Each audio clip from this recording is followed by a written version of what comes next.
really thrilled. I'm very happy to see this level of football being played by the ladies. I've had no doubt that at least the ladies in Lagos are very able. But I see now that beyond Lagos there's talent. And we really should be happy to support the Women League, because I think that we have a very good chance of taking over the world. If these girls can continue at this level and improve, there's no heights that we can reach. We do support, and if you ask the owner of FC Robo, will tell you that his backbone is Lagos State FA. But you see, at the end of the day, there's still a private team, and really shouldn't intrude in their affairs.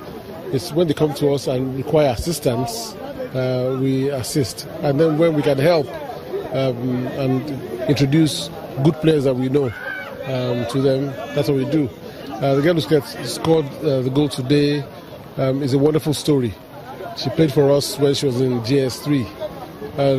GS3, yes. And she was going from the camp to school, from the field to do her exams, and my driver will take her sometimes. And today she's a fantastic player, and I have no doubt that she will play for Nigeria very soon. The board of the Nigeria Women Football League have been doing a lot of publicity. They really need to be commended against the backdrop of not much finance, but there's enthusiasm, and the enthusiasm and passion leads people to follow you. That's why I'm here.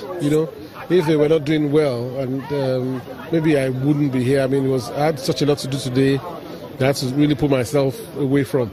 So I think it's important that we commend people when they do the work, and the Women League board are doing extremely well, and the way they're doing it professionally also helps. So people feel this vibe, and that's why they're here. The turnout was impressive. Just like we said in Akure, that Akure was setting the tone. And Lagos, from what I saw in Lagos today, it has built on what happened in Akure. The crowd was massive, they were excited, they were vibrant. And the quality of play also was very competitive. I mean, FC Robo against Bayelsa. If you were a bookmaker, who would you put your money on? But we know how the game ended. We saw some young girls who had a lot of energy. We will be very welcoming and encouraged if any of the women group are willing, and if they have a plan of how they want to support the women's game and really make it grow. Our concern again is how to take the women's game to schools. We want to see how we can combine football with education. We know that if we can do that, it will really be progressive for our football. And we also want to encourage those who are still of school age in our leagues now to take advantage of education. Find time between education and football. Find a balance, and then you will be a complete footballer and a complete player. Well, that's the way it is. If you want to be a complete superstar or superstar, you definitely have to blend education and sports. That help. Today happens to be International Day of Sport for Development and Peace.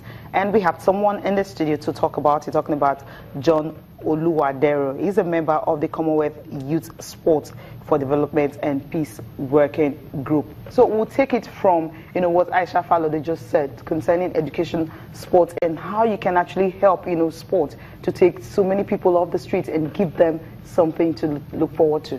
Yeah, thank you. Basically, we need to consider sport as a tool that can bring about empowerment, that can strengthen our community, and that can actually be harnessed towards the attainment of the Sustainable Development Goal. Take, for instance, if you look at Goal 5, talking about the empowerment of women and girls, talking about gender equality, and consider the Nigeria Women Football League, you discover that gradually Nigeria is taking a step towards achieving Sustainable Development Goal 5.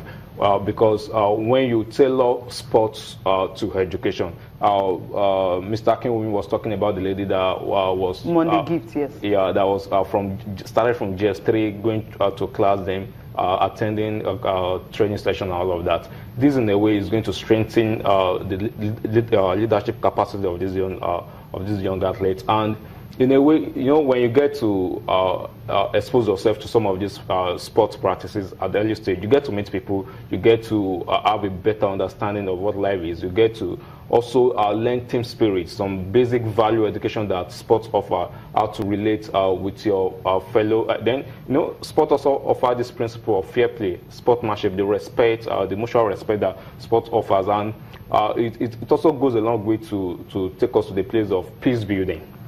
Considering the situation of the country, looking at ethnic clash and all of these religious issues coming up, we need to actually position sport as a tool that we can use to bring ourselves together to build a more inclusive and more resilient society. And as today is the International Day of Sport for Development and Peace, is one of those things we are trying to advocate such that the government make adequate provision for a framework that will ensure we're able to harness our sport as a to promote our peace and sustainable development.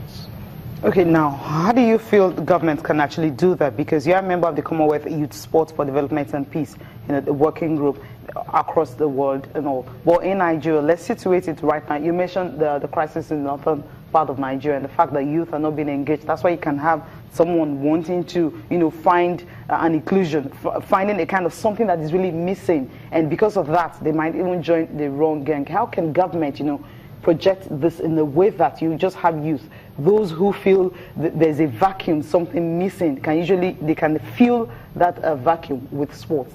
Primarily, I believe in the place of policy, because when you want to implement a sport for development and peace programming, there has to be a policy in place by the government, which shows the commitment of the government towards implementing, towards harnessing sport for development and peace. And currently, at the House of Representatives, we have the Nigerian Sport Bill, which is sponsored by Honorable Kaneke, and in all of the bill, it talks about sport for sports development, establishment of National Sport Commission, and all of those big stuff about sport. But what we're trying to do at CYSDP is to make recommendations, sort of like have an input into the Nigerian Sport Bill that will actually create a framework for the implementation of sport for development and peace policy. Now, what are we saying? We are talking about the place of promoting community-based sports, school sport program, community sport program, because it is when you have sports at the grassroots that you'll be able to use it effectively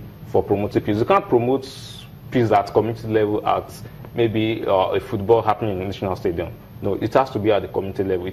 We have to engage our teachers in school, physical education teachers, sport teachers, coaches in school. We have to train them, empower them. And one of those things we are working on at CYSDP as part of the recommendation is for the section 2 of this national sport, which talks about the establishment of the National Sport Commission and the function. One of the things we want them to do is for them to establish this national advocacy group on sport for development and peace. Now, here's the reason. For most of the leagues we have NFL, we have all of those body taking responsibility for all of the different sports. Now, let that be a body that will take responsibility solely for promoting sport for development and peace. They'll be able to train teachers on how you can use sport for value education, to promote women participation in sport, for peace building, to promote healthy living and all of that. So further to that, we're also advocating that on the board of the National Sport Commission, let that be a youth representative, because the most active people in sport, they are young people. Yeah. So they're able to see sport from the perspective of youth, and they're able to sort of put forward a programming that can actually ensure that sport is effectively used towards promoting peace and sustainable development. Interesting. And just to round off, basically, what do you think are the major barriers to sports participation from everything you've seen so far? Yeah, one of the key barriers to sport, actually, when you look at agenda, is one of the major barriers to sport. Then availability of playgrounds. In the fast-growing world where a lot of, let me say, development is taking place in our cities, real estate, you don't really have playground again. Most schools these days don't even have football field, especially some private schools that just a flat building and just do that. So availability of playground, and the commitment by the government towards making playgrounds available and all of that. Then we also have to look at parents. It's because sport is getting lucrative these days. That's why you see some of our parents actually encouraging young people to go into sports. I remember back then in school that no chance for you to play. But thank God for what we are seeing in sports these days. People are getting to participate there more often in sports. Okay. Well, thank you so much, John Oluwadero. You're a member of the Commonwealth Youth Sport for Development and Peace Working Group, and hopefully, the ideas you guys actually bring in to the world can actually help, to develop sports in Nigeria. Thank you so much for coming on the program. Thank you very much. Okay, today is International Day of Sport for Development and Peace, and we know what's been happening in Nigeria, especially in women's football. So much to look forward to. Now, we'll go on a break now.